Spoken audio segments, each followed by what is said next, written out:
welcome again to Thursday evening, where we've been talking about areas of relationship, where we've kind of focused in on specific areas. Though, of course, relationship is happening all the time. We can't not be relating, we can't not be in relationship with one another, because actually we're all one, and there isn't actually separation at all. There is no separation. And often people are looking in relationship with others to get connection and to get something, because they've forgotten that there isn't a separation. However, the wonderful thing about having a human journey where we have this illusion of separation is it's an opportunity for us to remember our wholeness, remember our oneness, remember our divine nature, remember the love and joy and ease that is our true nature. And it doesn't always feel like that in relationship. I recognize that the relationship can be an area of such pain, because ultimately what it's doing is it is accessing and showing us where there is that loss of memory or awareness of who we truly are. And instead we've got identified with the samsara of life, the pain and the mind. And so actually relationship is an opportunity for us to remember who we are, who we truly are, because in conflict there is always growth wanting to happen, always. And therefore any conflict, whether it's minor conflict of feeling slightly upset, disappointed, wanting to withdraw slightly from somebody, any small encounter in the day that doesn't go quite as you want, any of these are opportunities to see where there's a lack of awareness of who you are, and where there's pain within you that needs healing and love breathed into it. And it's a time where you can see that you close your heart. And really the main thing with relating is to keep your heart open at all times. And how we do that is not close it. And we don't close it by recognizing when we're identifying with our pain and projecting it, that it's the person in front of us, the situation in front of us. So I've written on the title that this is about investigating the patterns. And one of the ways, because we do have an opportunity, being in a body, being on a human journey, having a mind, we have an opportunity to grow and have inner growth and transformation and experience who we truly are, have that awareness, know we are awareness, we're all that ever is and ever was and ever will be. Those are all words, and they can only be known if they're experienced. Otherwise they're just a theory. And so how we experience it is one of the ways that's very useful. Is number one, to think, okay, I can transform the relationships in my life. I can transform them. One person can expect transformation in all their relationships. One person can do that. So it is incredibly empowering to know that we can make the difference. And the first thing is with patterns is to be curious about what patterns have occurred in our own life, in our relating. So first of all, we could be looking at patterns that are existing. Are there kind of loops of behavior and loops of experiences going on in the relationship we might have with our person we may be living with, whether that's a husband, a partner, a lover, a whole family, whether it's a flatmate or flatmates. Are the patterns that are occurring? And that doesn't have to mean they're all negative patterns, because it's also useful to be able to see the things that do work and fan the flames on those patterns that we have. I think an appreciative inquiry is also important. So we can have an inquiry into the patterns that go on in particular relationships and see if they're occurring in other areas. So perhaps we have a cycle where, you know, there's a whole loop that goes on where we'll get into a conflict with somebody we're living with, and it can be, usually it will be minor things, usually it will be around domestic things, because we're usually in a domestic situation when we're living in a house with somebody, and it will be a pattern of you always, you never, I always, I'm the one, I'm taking the mental load, you're not. There's often a kind of loop of a pattern that goes around, and if you look at it from the position of it's your pattern, and then you see, does this happen with anyone else in the household? Is it happening in any friendships? Is it happening in your birth family? Did it happen in your birth family? Did it happen at school? Just, does it happen at work? Is there a common theme? Because once we start to see that we have a pattern where, you know, we always get let down, for instance, somebody, you know, we'll get into relationships and the person always lets us down, and that can be a work situation, you know, intimate, romantic situation, friendships. See what you feel goes on, then, or people never listen to me, or, you know, I'm always the one who does everything, and I'm always the person who puts things right, or then it's really important that you look at your pattern and just really take ownership of it, rather than going, yeah, but they did this and they did that and the other person's done that. And because once we start to see a pattern in our life, we can start to be empowered, as I say, to start to be reflective of to what we can do to make a difference. As I said, it's really important too to notice positive loops of behavior that go on, like I always you know, create a fun environment, any group of people I go into, or I always you know, I always succeed when I start a project that I mean to, you know, I embark on. I always succeed at it, or I you know, I'm confident that if I'm asked to do something, I'll do it. You know, there's all sorts of behavior patterns that are positive. So it's very important to do a really thorough inquiry of our own patterns. So with great love, so not criticism. So if there's ones where we start to go, oh, ouch, I'm a common denominator in this negative one, it's gone on, and it happens everywhere I go. But also look at the, as I say, the appreciative inquiry of where there's a patterns that are really powerful and positive and working for us, because it's just essentially awareness, and we can never be too aware. And the more awareness there is, the more you are in a position to transform your life, to heal your life, to heal the wounds that it could be karmic, could be lifetimes, but we can, once we are aware and we start to become, you know, more able to clear our reactivity, clear our part in anything that's going wrong in our life, with presence and being able to be present, we can actually heal these wounds from whence they came. We can, wherever that is, whether that's ancestral, karmic, we can heal them now, because we only have the now.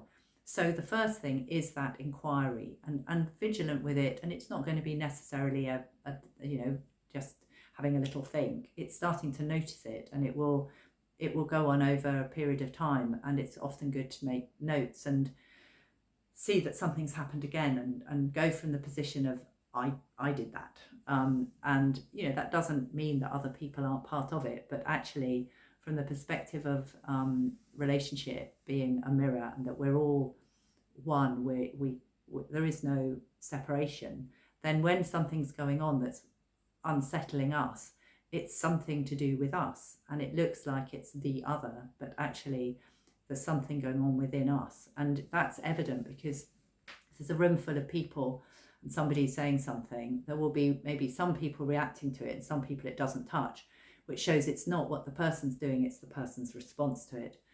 Now, and really good exercise that you can do, excuse me, an exercise that you can do that really can be helpful for you to start to really unravel your own patterns, is to take a big piece of paper. And the good thing about this being recorded is you can go back and and look at it again. It's quite a good imago exercise, and the imago theory of relationship therapy is very much that anything going on now in our relationships is something to do with our childhood patterns.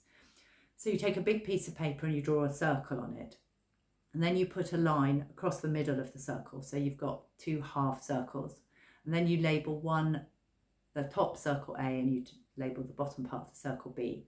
And then in the top part of the circle, you write down all of the things you can think of when you were little that happened with your caretakers. And that your caretakers, that means parents, older siblings, teachers, people who took care of you.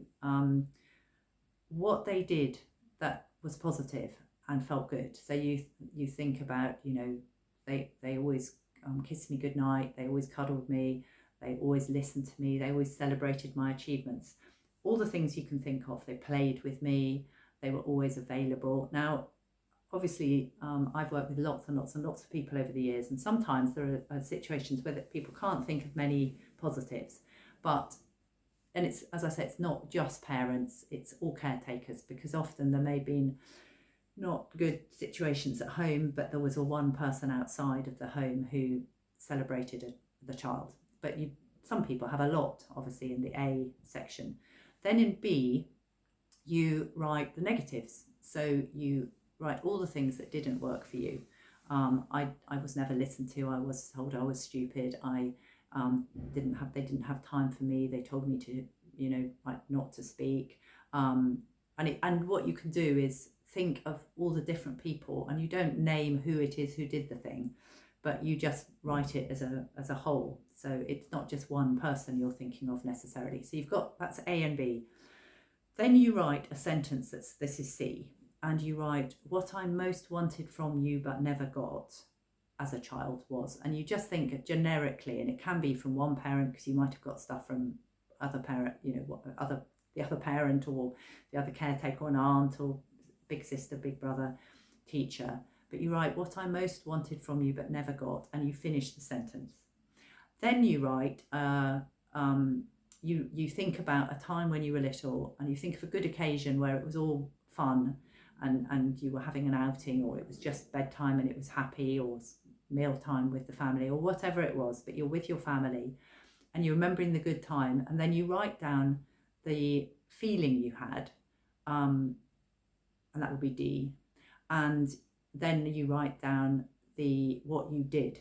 So you might put the feeling as, I felt happy, and I laughed a lot and ran around and played and engaged with everyone. Then you do the same with a negative experience. When it wasn't good, you were either being told off, or there was arguments in the household, or something wasn't good, and you were unhappy. And then you write down, you think of the occasion, but then you write down F. Am I doing my letters right? A, B, C, D, E, F. You write down what you felt. I felt upset, I felt angry, I felt alone, whatever you felt. And then you write down in the next one, G, what you did. So I had a tantrum, I cried, I went to my room, I ran away, whatever you might have done. So then you reflect, and you look at the whole as a sentence, and you look at A, and you go, I want to be with people who are A. So I want to be with people, and then you look at the qualities in A, so that I will get C, so that you'll get, say, what I most wanted from you but never got was to be feel close and connected all the time. So I want to be with people who are all the qualities of A, so that I will feel C. And when that happens, I feel, and then that's the one of I've lost my letters, C, D and D, so that I will feel D, and then I act like E. So basically that could be, I want to be with people who listen to me, so that I feel loved and connected and important. And then when that happens, I feel happy, and I dance around and am joyous. But then the sentence goes on, but what often happens is when the people I am with behave like B, So when the people I'm with don't listen to me or tell me I'm stupid, or, whatever is in your be, then I feel, so I yes, I feel, and then you go to F, I feel whatever it was, I feel hurt, angry, upset, and G, I run away. I run up to my room, I cry, I create I have a tantrum, whatever. So when you look at that as a child, what you did as a child, then you can see, is that pattern going on? Is that what I do? Have I done that? Do I do that? And very often people do. We tend to repeat that childhood stuff again and again and again. And when we've got an awareness of it ourselves, then we come back to what I teach all the time, is that ultimately we're the ones who can heal that. Now, that doesn't mean in a conscious relationship where we're sharing this stuff with another and each person is aware of working on these deeper issues, that two people can't stretch and support each other because they know that what the person would like is to be listened to. They know that what the person would like is to have some space. And then if each person stretches to give the other what they need, having talked about these areas of difficulty, then actually it heals the person, because often people will have a similar wounding but actually will have an adaptation that's different. So somebody who wants space often actually wants to know that they're loved and feel connected. One of the ways that is or that can happen is somebody understanding that and saying, okay. And then the person who wants to be listened to, often the person who wants the space also wants to be listened to. By listening to the person, actually they both get healed, because the person who wants to be listened to gets healed, but also is healed by giving the other person space, because they also haven't often needed to perhaps know themselves, know their own inner resources are there, that they don't need to have a person all the time there. So with awareness, I'd hope I've explained that, a bit convoluted, but actually we heal each other and we heal ourselves by giving what somebody asks, but actually both people knowing that ultimately they are responsible for healing that issue. I hope that makes sense. So that we're not saying, you've got to do it for me, is basically what I'm saying. We can't say to another, you've got to do this for me. But ultimately we can see where the areas of healing can happen when we stretch out of our own adaptation to meet the needs of another, when the other's also stretching out of their adaptation to meet our needs. But also we're both absolutely conscious that our responsibility is to work on our own patterns, our own reactivities, our own difficulties, and unbelievable transformation can happen in that space between us. And also, even if we're not doing it consciously with another, if somebody isn't committed to this kind of work and isn't interested in it, we can do incredible transformation just working on our own part of it and working on ourselves, because what happens is we start to recognize it's all us, and that we are what we do unto another, we do to ourselves. And we start, when we clear away our own wounds, I say clear away, when we heal our wounds and clear the energy blocks, what happens is we start to find that there's the connection that people crave is always there, because it can't not be there, because there isn't any separation. So I hope that I haven't confused you. That exercise is very useful, so it might be helpful to go back and actually do it. I'm going to obviously put this also on YouTube, so you'll be able to find it all over the place. On YouTube I trim either end so you can go straight to the bit without me chatting. So thank you for listening, and I hope that has been helpful, and we will keep meeting and investigating something on a Thursday evening. And tomorrow is my event in London called The Space Between Us, which is obviously again about our relating. And I will actually be sharing what I've shared tonight as part of the talk, because I think that's a valuable exercise that can be very insightful for people. And so I think that, oh, sorry, things keep popping up and I have to get them to go away in front of my, my screen.